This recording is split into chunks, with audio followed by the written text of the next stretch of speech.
welcome to the Great Detectives of Old Time Radio. From Boise, Idaho, this is your host, Adam Graham. If you have a comment, email it to me, box13@greatdetectives.net.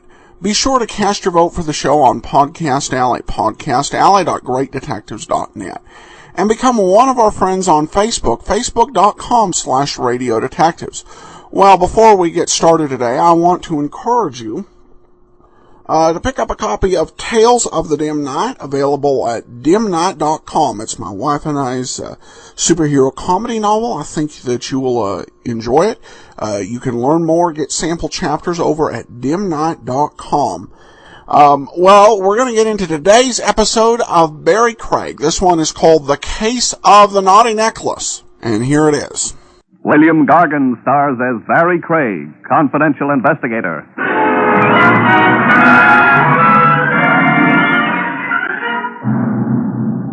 The trouble with murder as an occupation, folks, is that it doesn't last very long. In no time at all, you come to a dead end.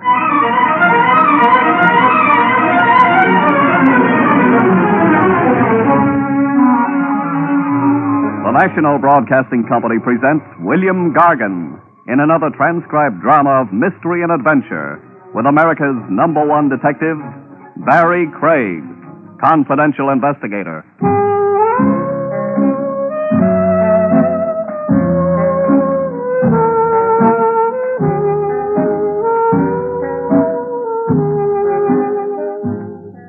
Barrie Craig speaking. An investigator's license costs only a few bucks. When you're starting in the business, you've got ambition. So you have the license put under glass and framed. You spend a couple of hours deciding on the best place to hang it.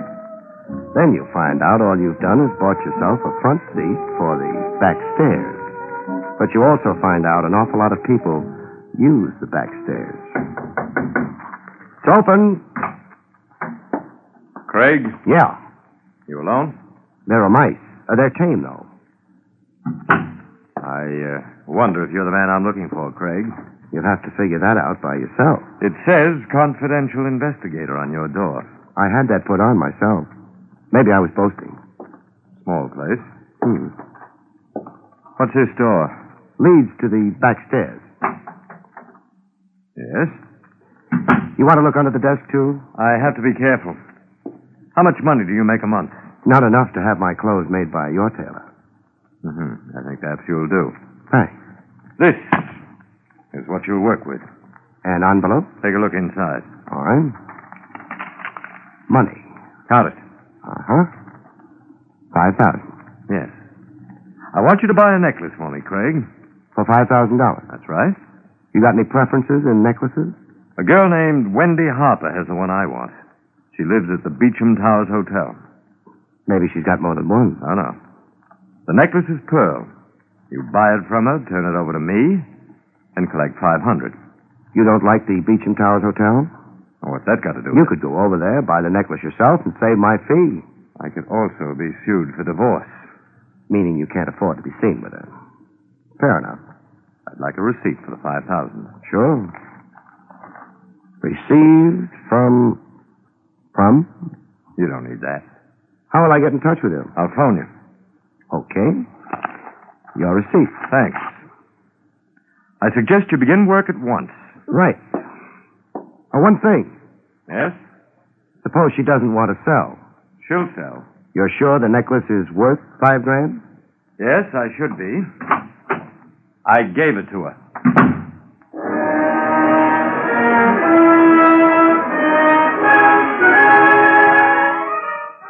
I congratulated myself cautiously. A case a week like this, and I could start getting my clothes tailored, too. I locked the office door. Who knows? Word might get around I was a man people handed $5,000 to. It would give the entire building, all three moldering stories of it, class. Burglars might start dropping in.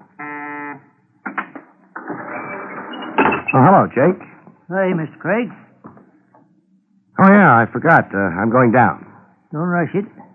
The elevator's got to have time to rest. After the long pull? Yeah.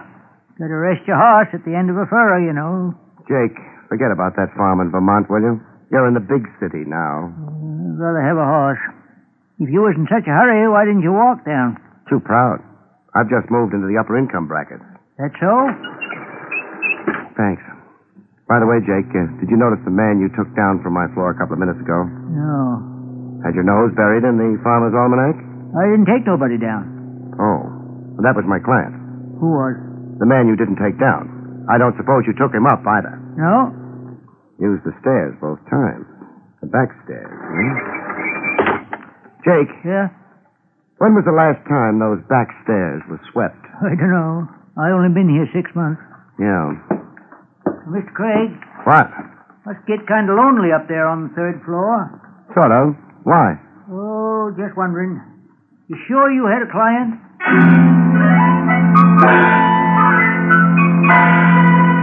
I smiled at Jake. I could feel the fat envelope in my pocket.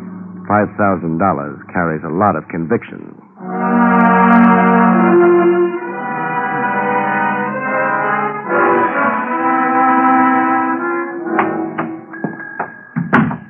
Good afternoon, sir. Miss Harper. She expecting you? Phone up to her, and she will be. Yes, sir. The name? Craig. One moment, sir. Miss Harper? There's a gentleman here to see you, Mr. Craig. Yes, of course, Miss Harper. 407. Miss Harper's expecting you. Thanks.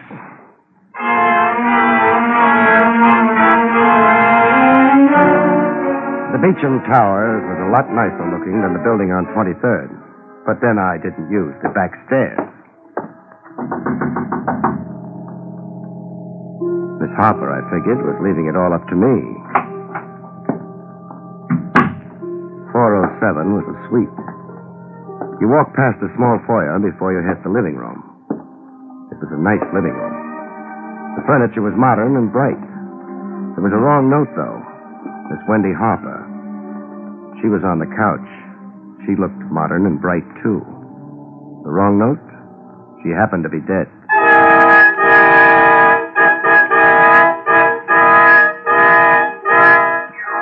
Her eyes were open. For a minute, I had the impression they were looking at me. I couldn't decide if they liked what they saw, or if they were looking over my shoulder, the way I should have looked.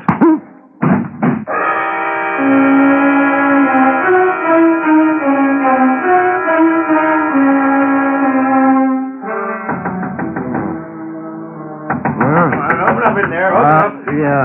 Oh, all right. All right. A little late, friend. What do you want? I'm Clancy, the house detective. Good for you. Now, you're in my way. You're not coming in. Now, listen. The old lady in the next suite heard a woman screaming from here. When? A few minutes ago. She needs new batteries for a hearing aid. What time is it? 7:30. Nobody screamed in here for at least a couple of hours. Where's Miss Harper? She's in. I want to talk to her. You're going to be disappointed. Miss Harper's in no mood for conversation. I'd like her to tell me that. Lots of things we'd like just never happen. Hey, what's the idea? Hey, You want to get in here? Take my advice. Call a cop. Hey. I slammed the door shut in Clancy's face.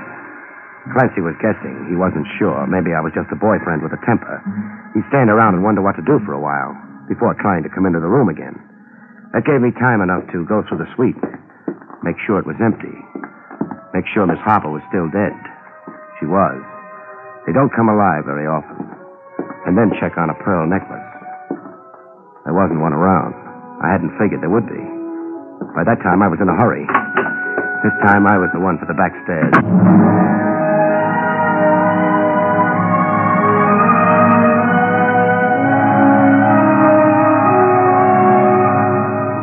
I was picking up time with every step I took. But time for what? The back door led to an alley. I had ash cans for company. A man named Nothing, whom no one had seen, for a client, and a crude frame-up for murder as a future. I had no optimism about my chances for playing tag with the homicide squad. The cops had a name for me. I had no name for the man who'd sent me to visit a dead girl. No name, no lead, nothing but a hope that whoever had set up the deal would be too impatient to wait for the morning papers.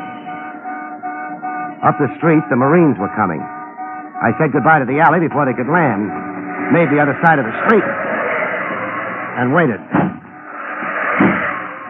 The hotel was on a quiet street. No crowds. Nobody watched the cops pour into the hotel.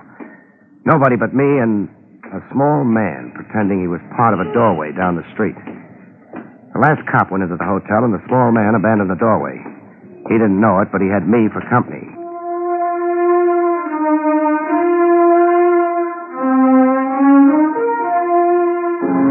It was easy. The small man wasn't worrying. According to the general idea, I was being interviewed by a dozen cops at the moment. He led me across town with no trouble. The address was 5413 East 79th Street. The house was old. The ivy on its walls was probably hand-picked. The small man used the servant's entrance. I decided to be formal. A brass plate under the doorbell read John Peter Kendall. I thought he'd be surprised to see me on his doorstep. I was surprised. Yes? Mrs. Kendall? I'm Mrs. Kendall. Good. I beg your... You're excused. Better shut the door. Are you a salesman? Not exactly. Well, you're big enough, heavens knows, but you don't look very dangerous. So? Thank you. Mr. Kendall home? I don't think so. I don't know. I guess it is a pretty large house. It is. Also, John and I don't get on very well together. But why am I telling you this? Maybe because I look reliable and a little stupid. That's silly. It's not very hospitable keeping you out here in the hall. It's not. But I intend to continue doing it unless you can give me a reason. For your being here, I mean. I do insurance work. Oh? Your husband hired me to trace some property of his. Well, he must have been very anxious about it if he asked you to come here at this hour. He was anxious. Strange. Why? Dear John has so much property. Well, this was something special. And confidential? It used to be. What does that mean? Lost any pearl necklaces recently, Mrs. Kendall? Why, yes, I did. That's what he wanted me to trace. Oh. Please come with me, Mr. Jones. Jones. Wait here a moment. All right.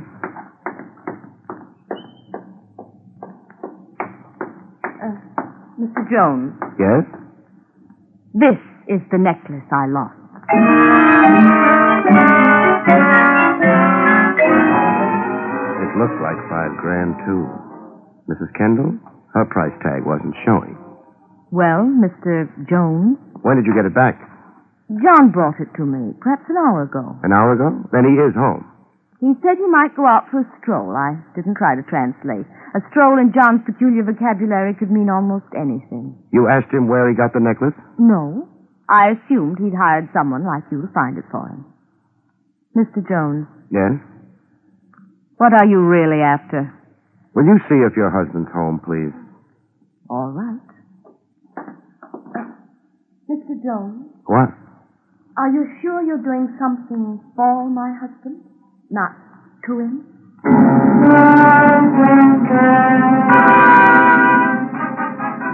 She didn't wait for an answer. It was very still in the Kendall home. I wondered how well Kendall had covered his relationship to Wendy Harper. Pretty well, I thought. There were no cops around. Mrs. Kendall was taking a long time. Too long a time. Mrs. Kendall! Mrs. Kendall! I'm here. Where's the light? No, he might shoot again. Never mind. It's gone. The light switch, the wall to your left. Okay. Oh, frightened, so frightened. What? I was talking to Max. He's our handyman. I'd asked him about John. That's Max over there? Yes. Max started to tell me something about... Oh, it's crazy. About a hotel. When John opened the door, he'd been listening. He had a gun. It was dreadful. Dreadful. Here, sit down. I'll have to take a look at Max. All right. I don't know. He'd been there or seen something. He was staring at me as though he were terrified. And then the door opened behind him. I could see John's face. And after that, the shots came. You'll have to phone the police. Yeah, I can't stay. I've got a date. Mrs. Kendall, where would your husband go if he didn't want to be found? John? I don't know. You must know. A man as wealthy as he is. Well, he's got a place on the Sound. It's only a shack, sort of a boathouse. What's the address? Riverview Road, right off the parkway. I'll find it. You'll be all right. The police will... Mr. Jones, why was Max shot? Why? My benefit, mostly. Your benefit? Yeah, his death moves me right out of the chair. I don't understand. You don't have to, for right now. I've got an errand to run, to convey thanks and make a payment.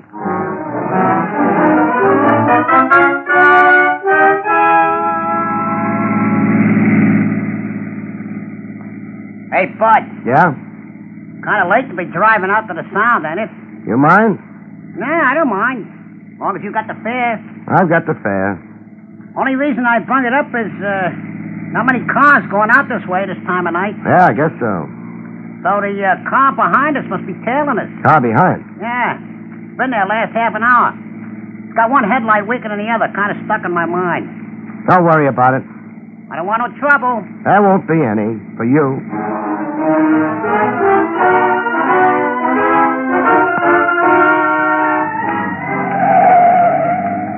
Riverview Road, Bud. That the shack up ahead? Yeah. The other car. Didn't swing around a bend. Was with us up until then. Nice. How much do I owe you? Couple of bucks. Here you are. Thanks. How about me hanging around for a while? No, it might discourage my friends. The guy on your tail? Uh-huh. Good night. Go on.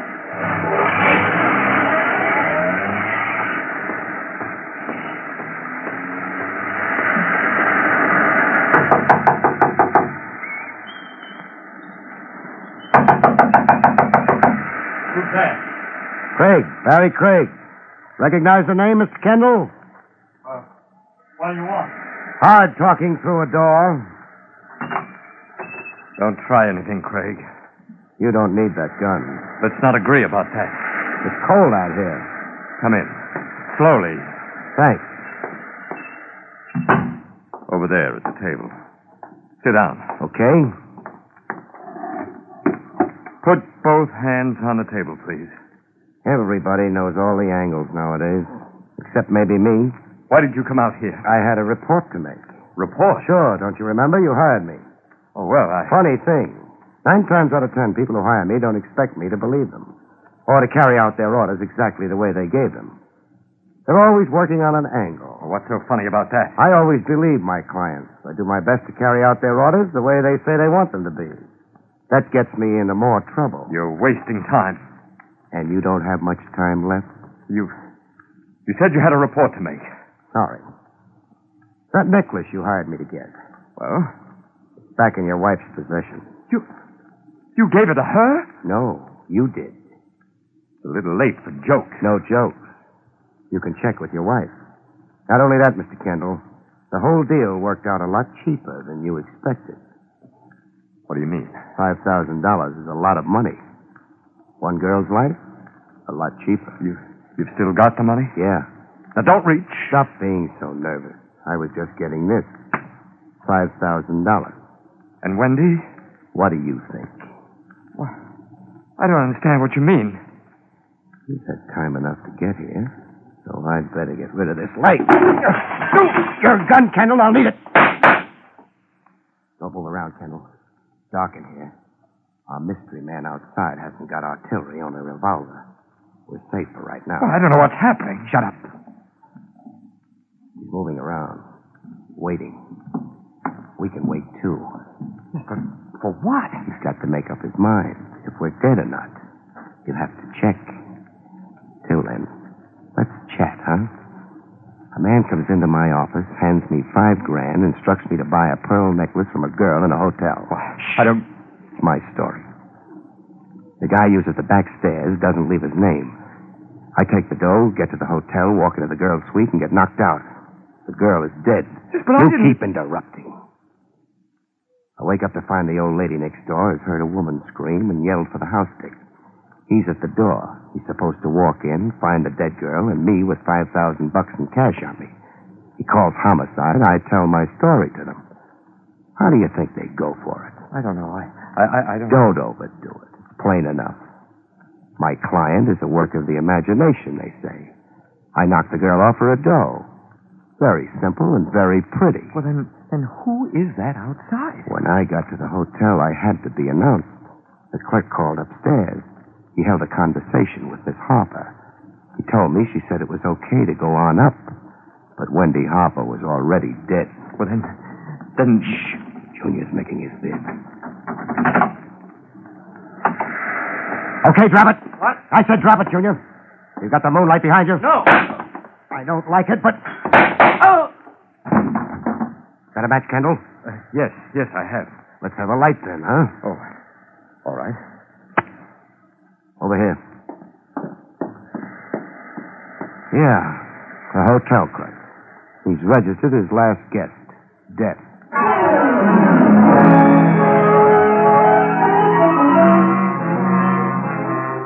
John Peter Kendall didn't have any comments to make. He stared at the dead clerk as though he'd never seen a corpse before. Maybe he hadn't. He was my client, wasn't he? Let's get out of here. Yes, but what about him? He's dead. Well, isn't there something we should do? There's nothing you do about the dead. Well, I mean, he was killed. Yeah? Well, the police? You're in the clear on this particular death. What are you worrying about? I suppose you know better than I. Also, I've got the gun, so... All right. Yeah. The clerk's car is out here.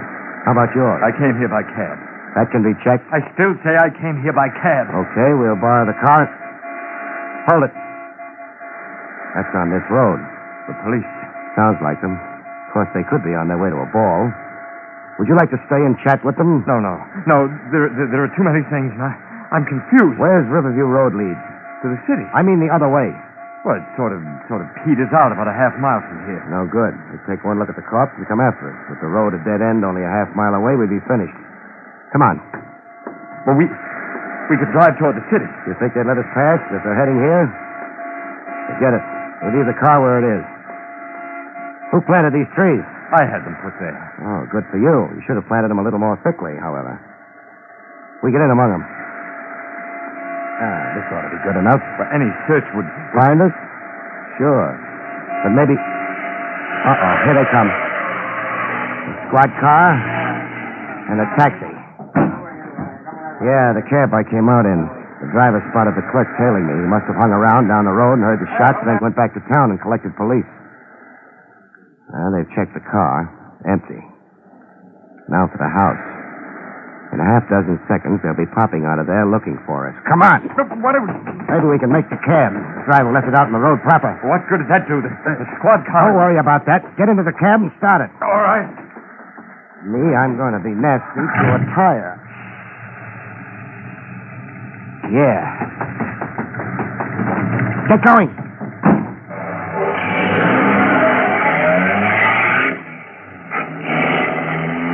Fine. Well, what did you do? Screw the tire valve open on the squad car. The clerk's car is blocked off, so they'll have to change the tire. Maybe we'll have enough time. The police won't like it. How very true. You know, Mr. Kendall, I'm in trouble. Not only am I wanted for murder, but now for committing a nuisance on police property.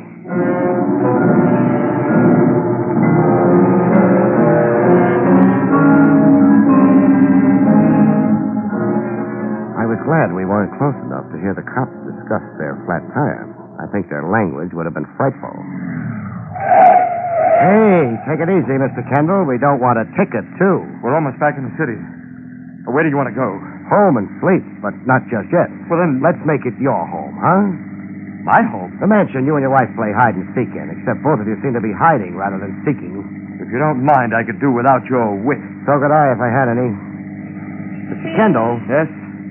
The whole thing started with a necklace, a pearl necklace. That's right. You didn't bother telling me it had belonged to your wife before you passed it on to Wendy Harper. It hadn't belonged to my wife. And why all the anxiety about getting it back? Well, she found out about it through the jeweler where I bought it. I had to pretend I'd gotten it for her as a surprise. That meant you had to get it back from Wendy. It would have looked bad in the divorce case. And Wendy wouldn't part, except for $5,000. That's right. Do we have to? We do. Come on. Better not ring. Your handyman wouldn't answer. Max? He's dead, too. What? Use your key. Why, I can't take much more of it. There won't be much more. Go on.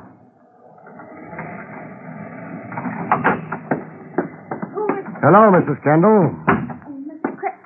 Mr. Jones. And John. You started to say Mr. Craig. What? The name is Craig. Where are the cops? Oh, about Max. Yeah. Well, I haven't phoned them yet. I was ill after you left. Terribly ill. I still don't feel right. That hotel clerk doesn't feel right either. What hotel clerk? You sound like Max. The one who sent me up to Wendy Harper's room. The one who had a conversation with Wendy Harper after she was dead. This is all completely... Isn't it? John, what's happening? Why are you staring at me like that? He doesn't love you anymore. Oh, you... No. Let's keep it genteel. Kendall? Yes? Call some cops, huh? Police? Yeah. They want to take Max to the morgue. Max who led me to your wife and died for it. And even more, they'll want your wife.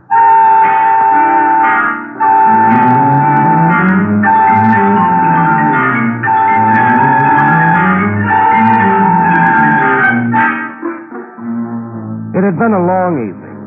I'd stayed ahead of homicide for a while, but they always catch up. Craig, Lieutenant Trav Rogers. give me one good reason why your license shouldn't be revoked. Mrs. Joanne Kendall. I said a good reason. What else could I have done, Trav? You're not trying to tell me you were afraid of the frame. I never tried to tell a lieutenant of homicide anything. No, I wasn't. But I had a job to do. I got it done, too. You could have been killed in the process. Oh, there's a law against that. Oh. Craig, we got the whole thing laid out.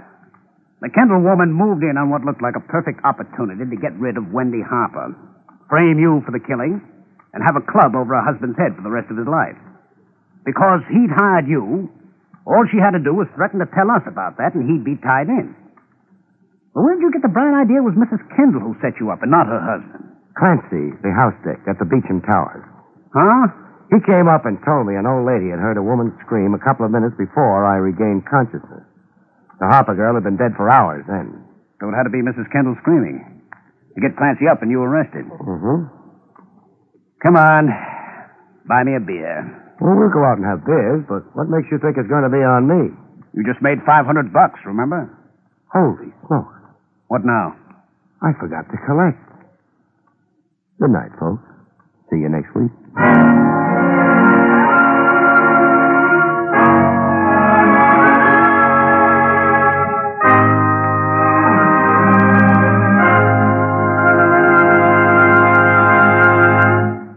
You have been listening to William Gargan in another exciting transcribed mystery drama from the adventures of Barrie Craig, confidential investigator.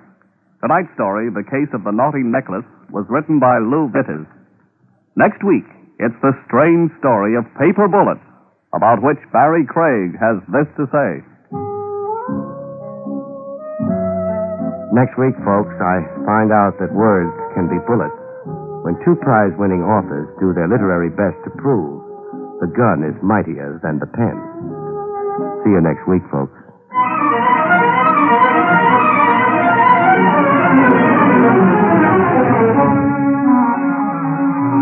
Featured in the role of Mrs. Kendall was Barbara Weeks. Barrie Craig, starring William Gargan, was under the direction of Hyman Brown. This is Don Pardo speaking.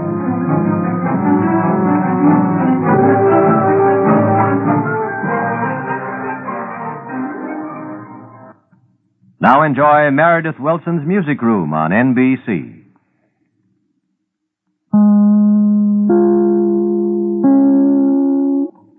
Welcome back. Well, I didn't quite see why he went to so much trouble to avoid the police, particularly since he does have such a good working relationship with Trav Rogers and Homicide.